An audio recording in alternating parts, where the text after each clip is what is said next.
So today is where I am and the time I'm in right now, October 2, and it is 2025. And we're going to talk about, for our health topic in today's devotion, Genesis. Well, let me give you the topic. The topic is exercise and how we should develop our physical bodies. Okay. So before I discuss the scripture that I use to support my belief and claim, I want to talk about just the general idea of what I want to share. The human body was built to move. We were given hands, we were given feet, we were given muscles. And the human frame is mostly body and just a small portion, which is the head. Now, the head does use a significant portion of energy. However, we just want to consider right now that the body is built to move. Okay? Science has proven that sitting down can put more pressure on your back than standing up.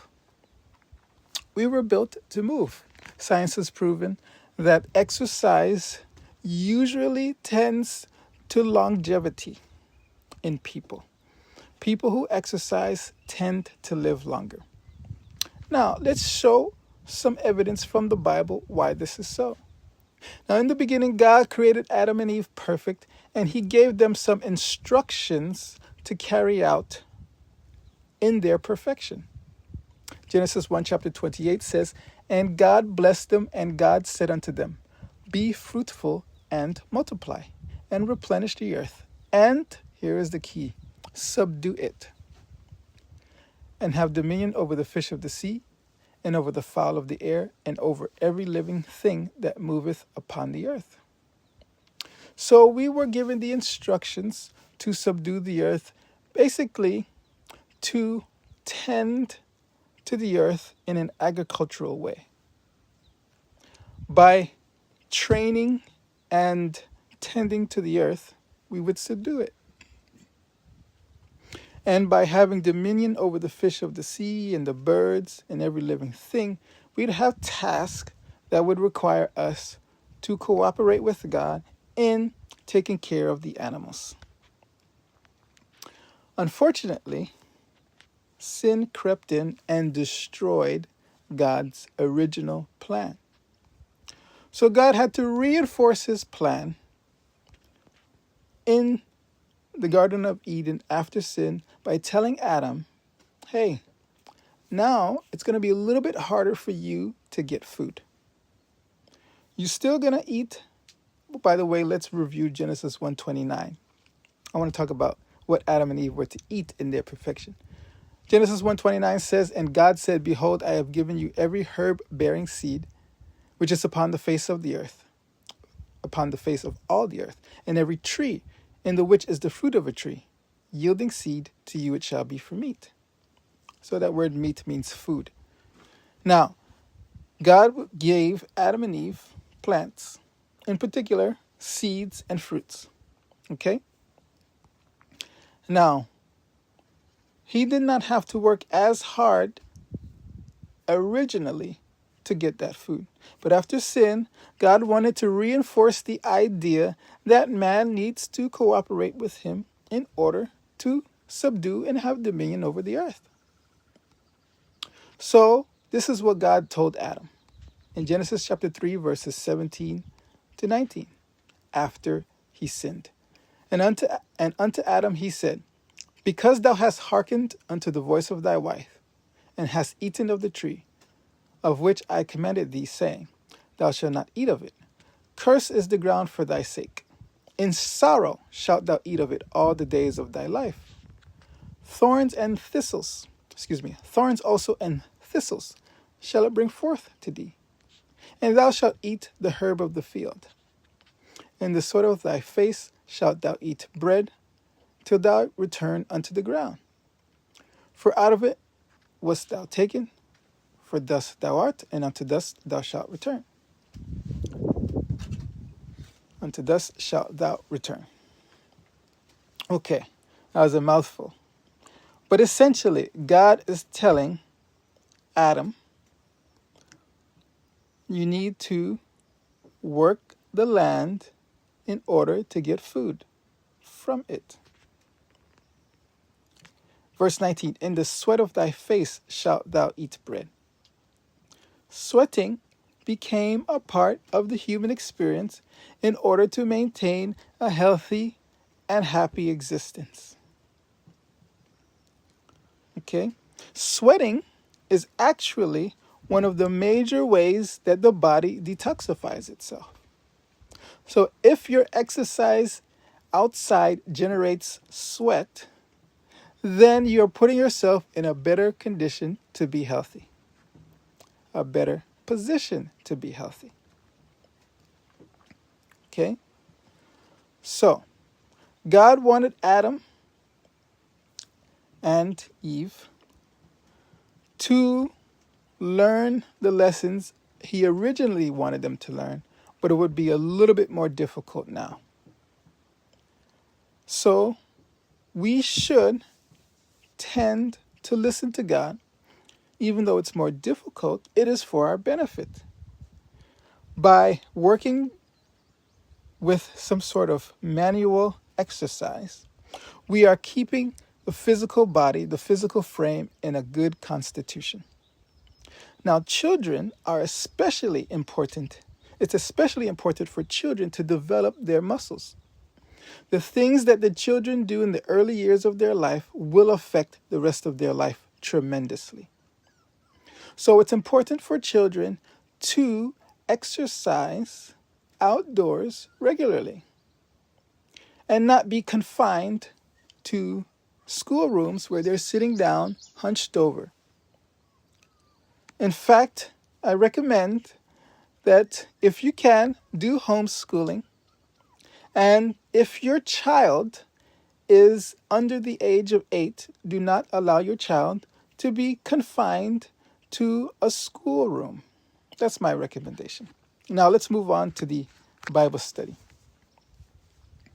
Today we're going to talk about Daniel chapter 2, and we're just going to breeze over it because I try to keep these videos under 15 minutes, and I don't want to waste time, not waste time, but I don't want to take time to go over this long topic, right? There are many longer videos on Daniel chapter 2, and I may see if I can provide a link in the description if you want to go even deeper. But I just want to summarize Daniel chapter 2 in today's devotion. In Daniel chapter 2, we have this dream that a king has. And in this dream, he sees a statue. And this statue has multiple types of metal. The head was made of gold. The chest and arms were made of silver.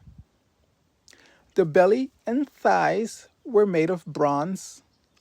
The legs were made of iron, and the feet were iron and clay. Okay? So in Daniel chapter 2, this king sees a dream of a statue, and the statue has multiple metals. And Daniel chapter 2 reveals to us that God is the one who gave Nebuchadnezzar the dream.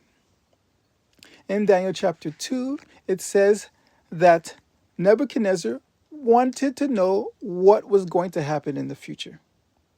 So God gave him a dream to reveal that to him. But he didn't understand the dream. He didn't understand its meaning. He even forgot the dream. So Daniel had to be given the dream as well as given the interpretation to let Nebuchadnezzar know why he had the dream, what the dream was about, and what does the dream mean.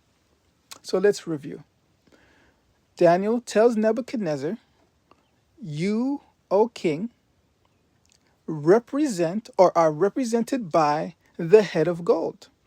So this statue we're going to find is basically a timeline of the earth, a summary of the chronological events of the earth.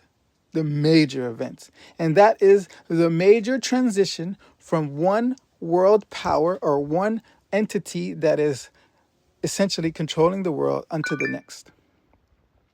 So Daniel explains to Nebuchadnezzar that he and his kingdom, which has total rule over the earth, represents, or almost total, represents, well, in Daniel chapter 2, it says total.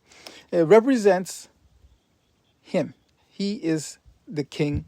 Sorry, he is the head of gold. Right? So the statue, the first part, the head of gold, is Nebuchadnezzar and Babylon. Then he explains that after Nebuchadnezzar, there would be another kingdom of silver. After this kingdom of silver will be bronze. After bronze, legs of iron, feet of iron and clay. Okay?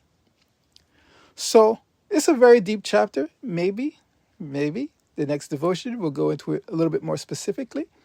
But to outline the summary, you have Nebuchadnezzar and Babylon as the head of gold, followed by Medo-Persia. The next major world power in history is the chest.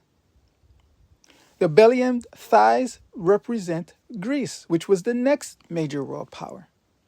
The legs represent Rome, which was the next world power.